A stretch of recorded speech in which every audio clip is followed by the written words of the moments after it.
Assalamualaikum warahmatullahi wabarakatuh. Okey, hari ni tak bincang soalan peperiksaan PKSR 2 tahun 5 2016. Okey, kita satu ya. Okey, jom kita start nombor 1.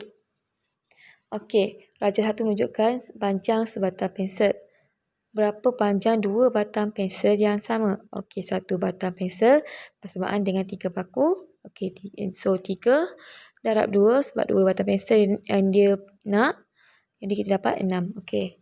2 batang pensel bersamaan dengan 6 batang paku. Jawapan dia D. Okey, nombor 2. Jadual 1 menunjukkan hasil satu penyiasatan di sebatang sungai. Okey, pada bulan Januari, jumlah tangkapan ikan dalam sehari adalah 30 kg. Dalam bulan Mac, 25 kg. Dalam bulan Mei, 19 kg. Dalam bulan Julai, 12 kg. Jadi kita nampak pola jumlah tangkapan ikan dalam sehari ini semakin menurun. Okey, pola dia semakin menurun. Okey, apakah rumusan yang boleh dibuat daripada hasil penyiasatan tersebut? Okey, rumusan ni yang kita faham ialah ringkasan. Apa yang kita boleh ringkaskan daripada jadual ni? Okey, jawapan dia A, air sungai mengalir semakin laju. Okey, salah. B, bilangan ikan semakin berkurangan. C, hidupan akuatik diancam gugusan. D, nelayan semakin malas menangkap ikan. Okey, salah. A dengan D confirm salah. Antara dua, B dengan C. Okey, bilangan ikan semakin berkurangan. Rumusan ni adalah ringkasan. Okey. Hidupan akuatik diancam gugusan. Okey, ni salah sebab yang ni lebih ke arah kesimpulan. Jadi jawapan dia adalah B. Okey, nombor 3. Teruskan nombor 3. Antara murid berikut manakah menjalankan kemahiran manipulatif sains? Kemahiran manipulatif sains. Okey. Kemahiran manipulatif sains ada 5. 5 kemahiran manipulatif sains. 1. Okey, cara yang senang nak ingat. 1. Guna Saya nak ingatkan 1 guna. Okey, kita perlu gunakan peralatan sains dengan betul dan cermat. Okey, lepas guna, bila kita buat eksperimen kan, lepas kita guna peralatan tu, kita akan cuci. Bersihkan. Kita akan bersihkan peralatan sains dengan betul dan cermat.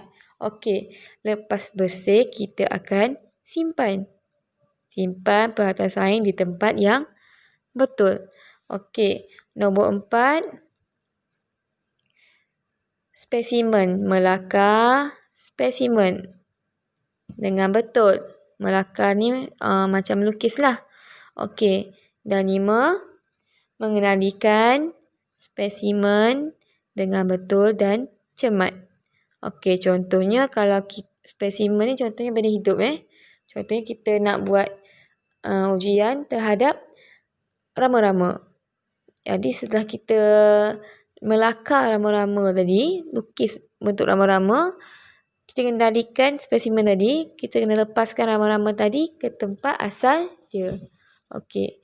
Kalau haiwan tu dah mati, kita kena buang dalam tong sampah. Okey. Jadi antara berikut adakah menjalankan kemahiran manipulatif sains? A. Sami melakar radas yang digunakan. Okey, yang dulu. Ani mengukur ketinggian sebatang pokok. Okey, ni bukan kemahiran manipulatif. Ni KPS, kemahiran proses sains. Okey, C. Acong menyatakan sebab pokok itu mati. Okey, bukan. Ini inference. Okey, D. Cohen mengumpulkan objek mengikut sifat sepunya. Ni pun kemahiran proses sains di bawah mengelas. Okey, so jawapan dia adalah A. Melakar radas yang digunakan. Okey. Teruskan nombor 4. Kerajaan dulu menunjukkan satu situasi di bilik sains. Okey, apakah yang perlu dilakukan oleh murid tersebut? Okey, tengok situasi ni. Peralatan sains ni pecah. Okey, kita kena buat apa? Yang first kali, yang Paling utama lapor kepada guru. Okey, minta bantuan rakan ni salah. Membuat peralatan salah. Membiarkan sahaja peralatan lagilah salah. Okey, so jawapan dia adalah B. Apa-apa yang berlaku dekat bilik sains, kemalangan apa-apa yang berlaku dekat sains kena laporkan kepada guru. Okey, 5. Darjah 3 menunjukkan 3 jenis objek di dalam sebuah akuarium. Okay, kita ada P, kita R dan Q. Okey. Cube ni, objek ni berada dalam air. Okey, antara berikut pernyataan manakah yang benar? Dia nak yang benar. Okey. P dengan Q, kata A sama A, P dan Q sama berat. Okey, salah. R lebih berat daripada Q. R ni lebih berat daripada Q. Salah. Sebab Q ni tenggelam kan, maksudnya dia lagi berat. Okey. P lebih ringan daripada Q. Okey, P lebih ringan daripada Q. Okey, C betul. P lebih ringan, jadi dia akan terapung. Yang lebih berat akan tenggelam. Okey, so jawapan dia adalah C. Okey, teruskan nombor 6.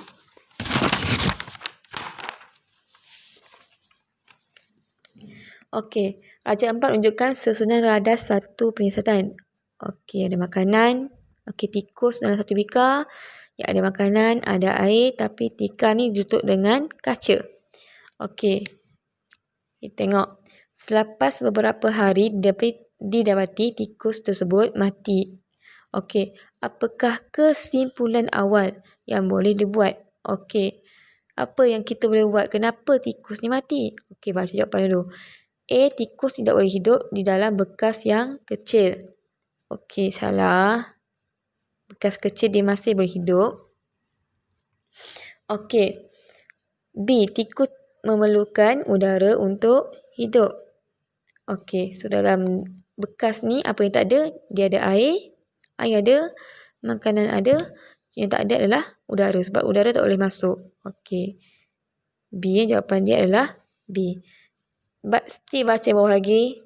C. Tikus memerlukan cahaya matahari untuk hidup. Okey, tikus tak perlukan cahaya matahari. Yang perlukan cahaya matahari adalah tumbuhan. Tumbuhan perlukan untuk buat proses fotosintesis. Tapi haiwan, manusia tak perlukan cahaya matahari untuk hidup. Tak ada cahaya matahari pun dia masih boleh hidup. Okey, D. Tikus menghadapi masalah penyakit. Okey, salah. Tak ada penyakit lah dalam bikar ni. Okey. Teruskan nombor 7. Nanti kalau ada soalan, boleh tanya dalam grup ya. Okey. Antara berikut manakah benar tentang pengelasan objek di bawah? Okey, bahan magnet dengan bahan bukan magnet. Maksudnya bahan yang boleh tarik oleh magnet. Yang ni bahan yang tidak boleh tarik oleh magnet. Okey. Kita tengok yang bahagian sini dulu. Okey. Klip kertas bahan magnet. Okey, betul. Jarum bahan magnet. Betul. Gelang getah. Gelang getah tak boleh ditarik oleh magnet. Kertas tisu tak boleh. Jadi B dengan C ni, C dengan D ni confirm dah salah. Okey, antara A dengan B. Bahan bukan magnet. Pemadam. Okey, betul. Pembaris besi. Okey, salah. Jawapan dia adalah A. Ingat, magnet dia menarik bahan yang dia buat daripada besi. Okey. 8. Antara berikut yang manakah merupakan organ pernafasan manusia? Okey, kita ada trakea, jantung, hidung, paru-paru. Okey. So, organ pernafasan manusia adalah paru-paru. Jangan buat jantung. Jantung ni salah. Jantung adalah untuk mengepam darah ke seluruh badan. Trakea ni bukan organ pernafasan. Dia terlibat dalam sistem pernafasan, tapi dia bukan organ pernafasan. Sama juga dengan hidung. Jadi yang betul adalah paru-paru. Okey. Proceed nombor 9. Okey. Antara berikut yang manakah melindungi diri daripada ancaman musuh? Sama seperti kuda belang. Okey, kuda belang kita tahu dia menyamar.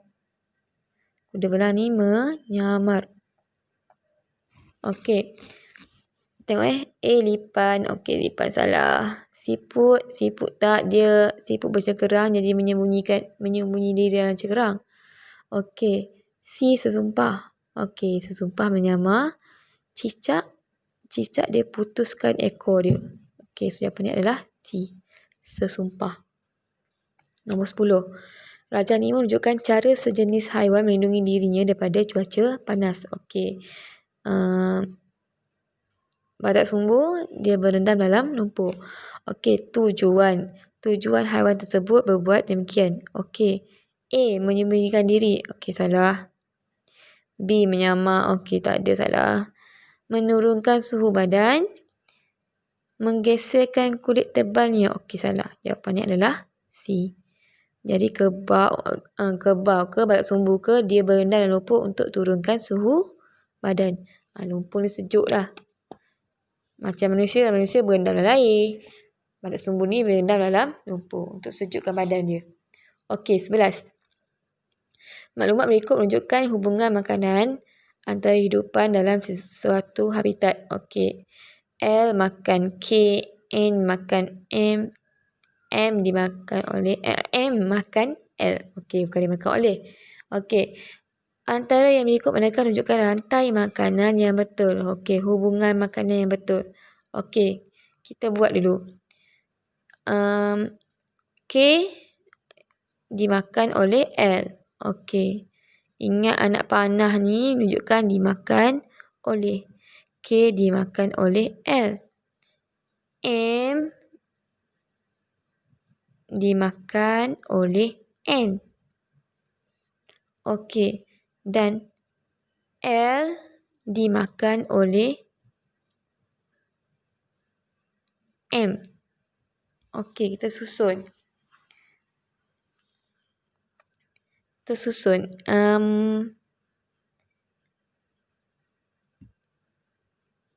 K. Kita ambil K dulu. K dimakan oleh L. Okey, tengok L dimakan oleh M. Okey, M dimakan oleh N. Okey, kita tengok jawapan dia. K, L, M, N. Jawapannya adalah A. Okey. Ingat anak panah ni maksudnya dimakan oleh. Okey, so dalam rantai makanan ni, kita nampak K ni ialah pengeluar. Pengeluar ni adalah tumbuhan. Okey, so L ni adalah haiwan herbivore yang makan tumbuhan. M ni carnivore.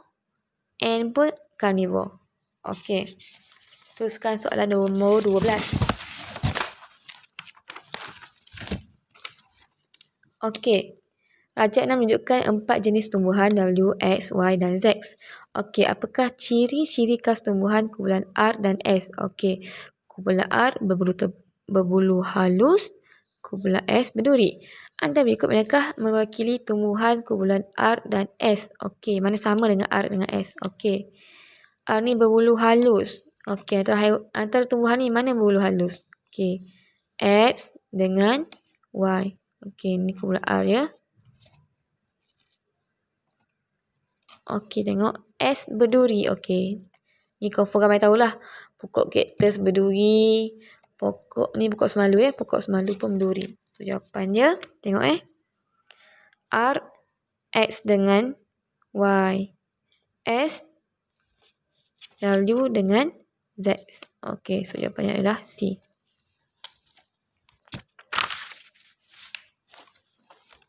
Okey, terus soalan nombor 13. Rajah 7 menunjukkan benih sejenis tumbuhan. Okey, ni pokok, ni benih meranti.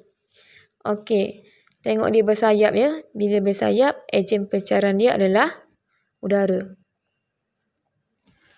Okey, tengok soalan. Antara berikut biji benih yang manakah dipencarkan dengan cara yang sama? Cara yang sama seperti tumbuhan tersebut. Okey, A. Pokok rambutan. Salah. Pokok rambutan, ingat dia warna dia menarik. Kalau ke mana menarik, confirm dipencarkan oleh haiwan. Okey. B. Pokok nangka. Sama juga dengan rambutan. Dia warna menarik, bau sedap. Okey, tu dia dipencarkan oleh haiwan. Okey. C. Pokok angsana. Lupa angsana, tengok D pula. Pokok getah. Okey, pokok getah salah. Pokok getah adalah mekanisme letupan. So, jawapan dia adalah C. Pokok angsana. Pokok asalnya pun dipecahkan oleh udara. Okey. Soalan 14. Raja halapan menunjukkan satu silatan makanan. Okey, ni silatan makanan. Tadi tu rantai makanan. Silatan makanan ni maksudnya gabungan beberapa rantai makanan. Okey. Apakah yang akan berlaku jika jumlah ikan besar berkurangan dalam silatan makanan tersebut? Okey, mana ikan besar? Okey. Ikan besar dikata apa berlaku kalau ikan besar ni kurang? Okey. Kalau ikan besar kurang, bangau pun akan kurang sebab dia hilang sumber makanan dia. Ikan besar tak ada, jadi bangau tak boleh makan. So, bilangan bangau akan berkurangan. Okey, bila ikan besar berkurangan, ikan kecil ni akan meningkat, akan bertambah.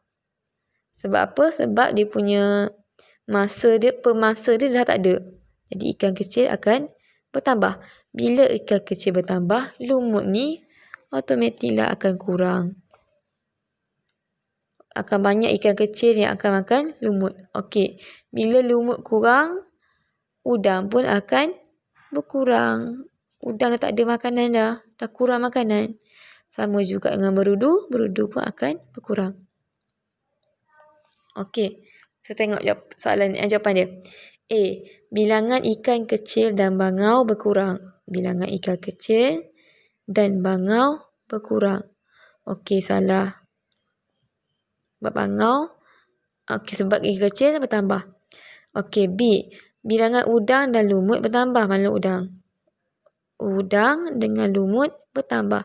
Salah. Okey, C. Bilangan udang dan berudu berkurangan. Okey, ni betul. Baca dulu yang D. Bilangan bangau dan lumut bertambah. Bangau dengan lumut bertambah. Okey, salah. So, jawapannya adalah C. Okey, soalan 15. Antara berikut manakah pandangan yang betul? Okey, haiwan. Cara memastikan kemandirian spesies dia. Okey, A. Menyembunyikan telur. Tak ada. Ayam tak sembunyikan telur dia. Dia mengeram telur. Okey, salah.